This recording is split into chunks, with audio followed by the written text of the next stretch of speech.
Continuando da onde nós paramos, a gente já falou um pouquinho sobre a construção da marca, arquitetura de branding e proposta de valor e diferenciação. Agora nós vamos falar sobre outra parte que também ajuda na construção do branding, que é a personalidade da marca. Bom, personalidade, essa palavra já pode até ser um pouco familiar. Personalidade vem de persona, de pessoa, né? Mas a marca é uma coisa, não é uma pessoa. Sim, de fato não é.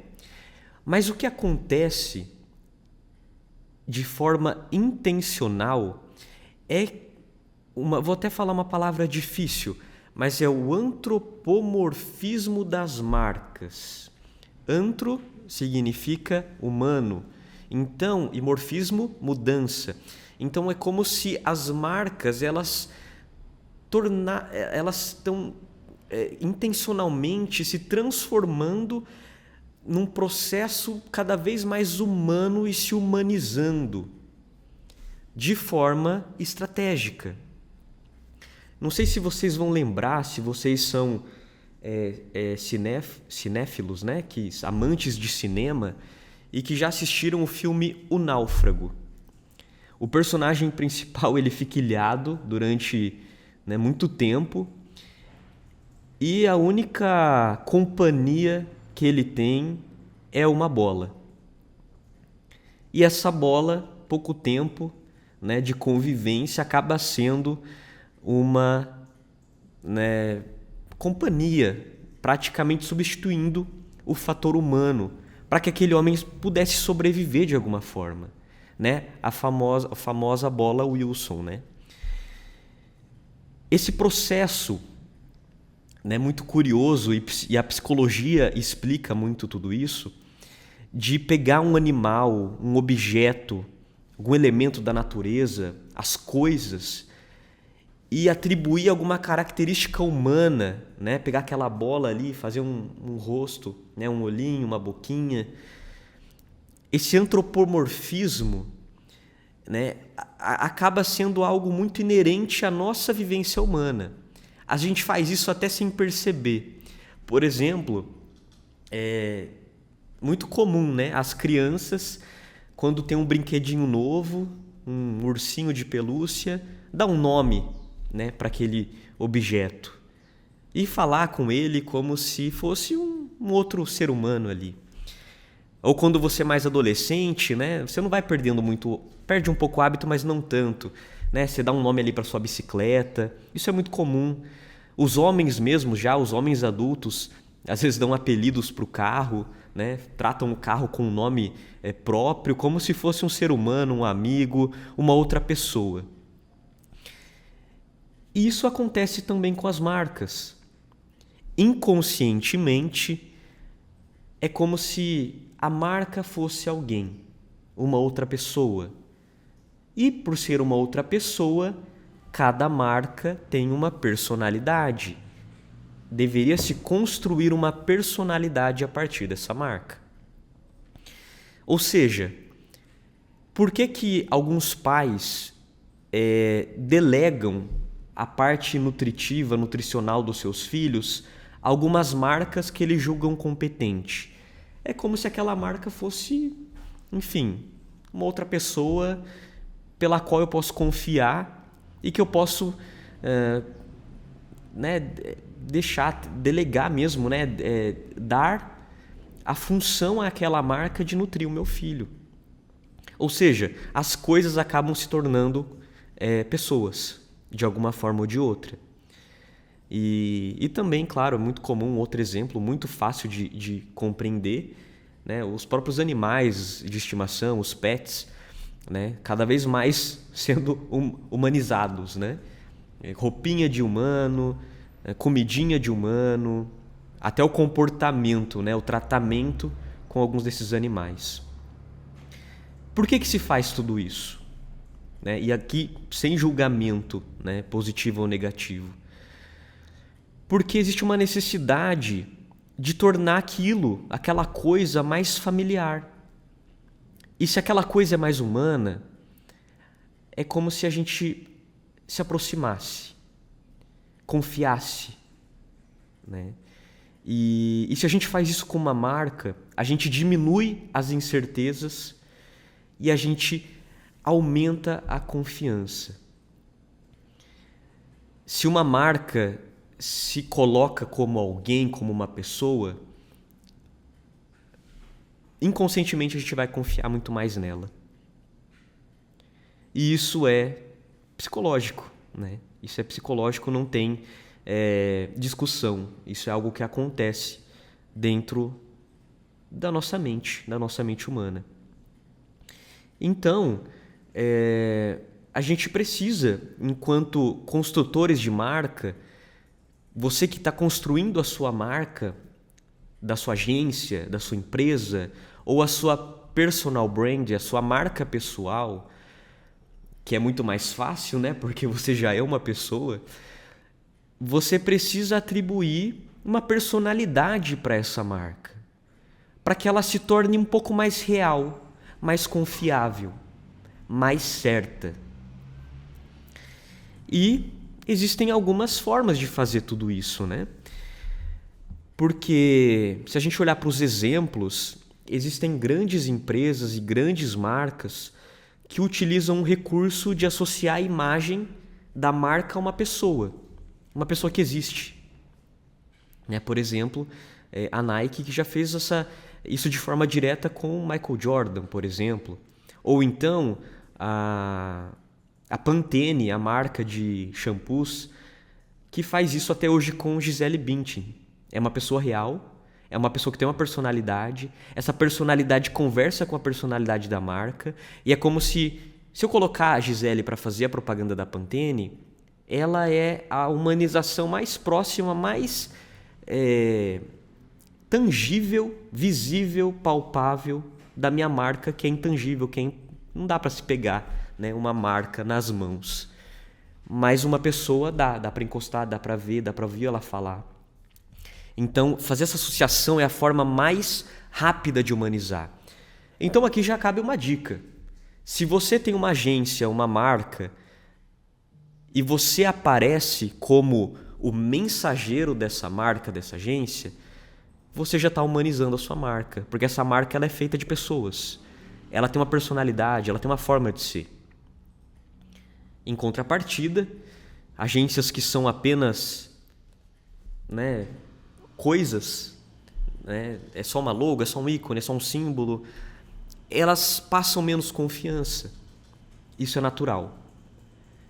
Um homem, né, se sente muito mais confiante, né,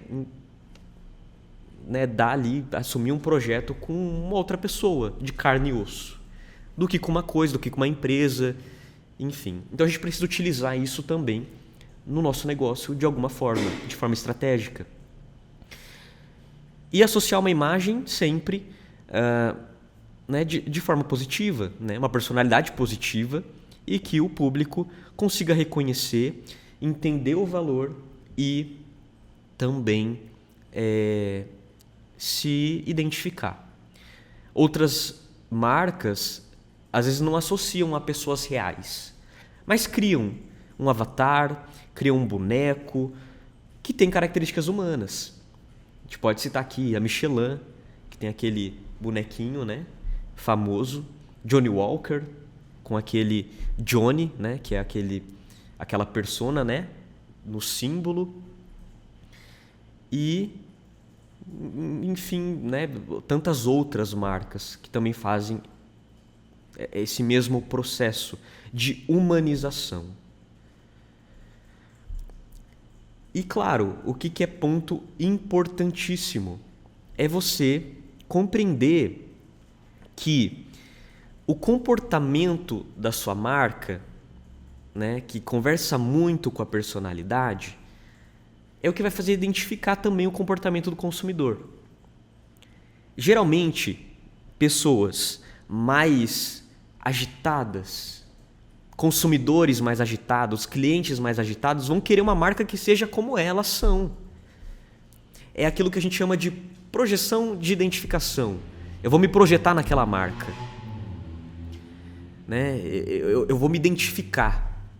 E isso é uma coisa muito curiosa. Por exemplo, o estúdio Audácia, só por esse nome, inegavelmente vai acabar atraindo clientes mais audazes, mais ousados. É como se o meu comportamento, eu me identifico com aquela marca de forma instantânea, imediata. Não tem muita explicação. É esse comportamento de identificação. Mulheres tendem a confiar em marcas mais femininas. Homens, da mesma forma.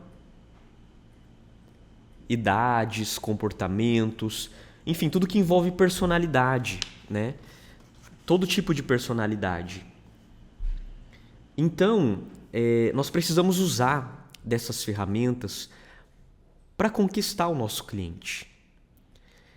Existe essa forma de identificação, mas também existe uma outra ideia, que é quando o cliente ele não é aquilo, mas ele quer ser aquilo, ele quer se tornar aquilo. Quem nunca viu, né? Quem nunca experimentou, por exemplo, comprar uma roupa esportiva da Nike e se sentir um esportista, se sentir um atleta, sem ter feito um mínimo de exercício. Eu me aproximo de uma marca para fazer parte de um determinado grupo e assumir a personalidade daquela marca. Isso não é só para roupas. Isso também é para negócios, para empresas.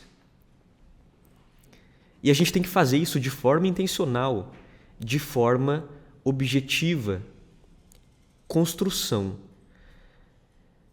Então, tornar a sua marca mais humana requer que você construa a personalidade de forma objetiva. Então você vai pegar um papelzinho e você vai escrever como que essa minha marca é, né? Quais são as características humanas que ela tem.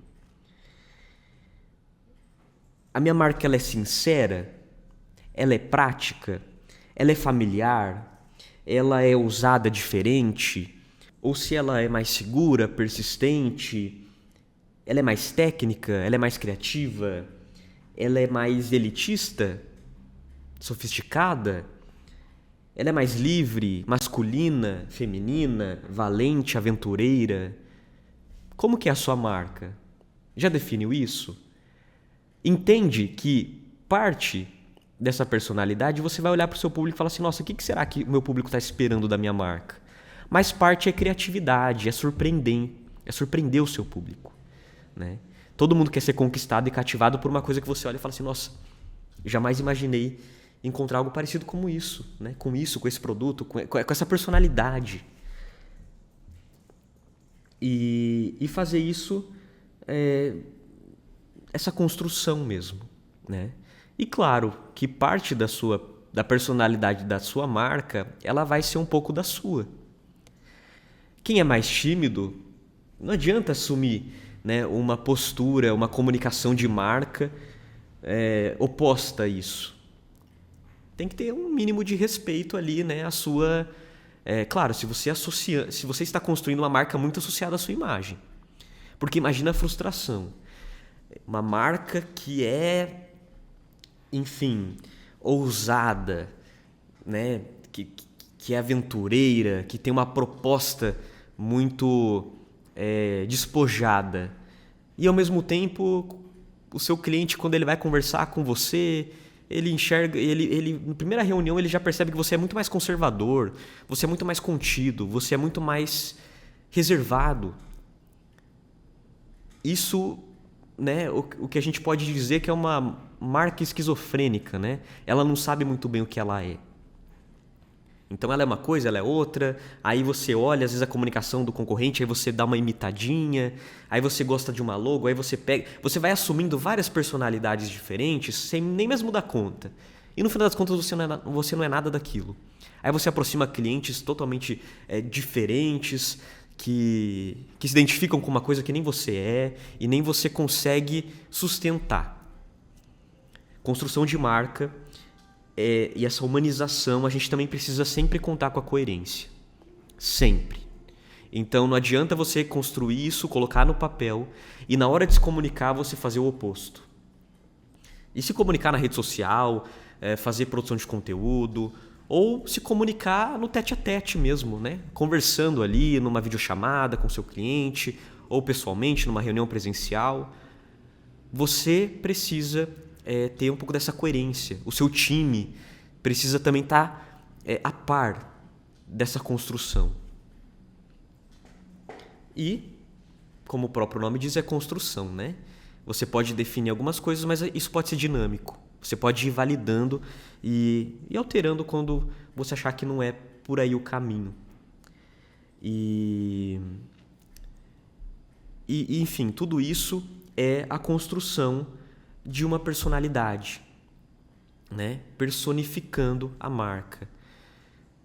Quanto mais você se tornar humano, sua marca ser humana, mais resultados você vai atingir através do branding, né? Então isso é essencial para o seu negócio. Na próxima aula, nós nos encontramos para falar um pouquinho, agora sim, sobre o papel do design no branding. E eu te espero lá.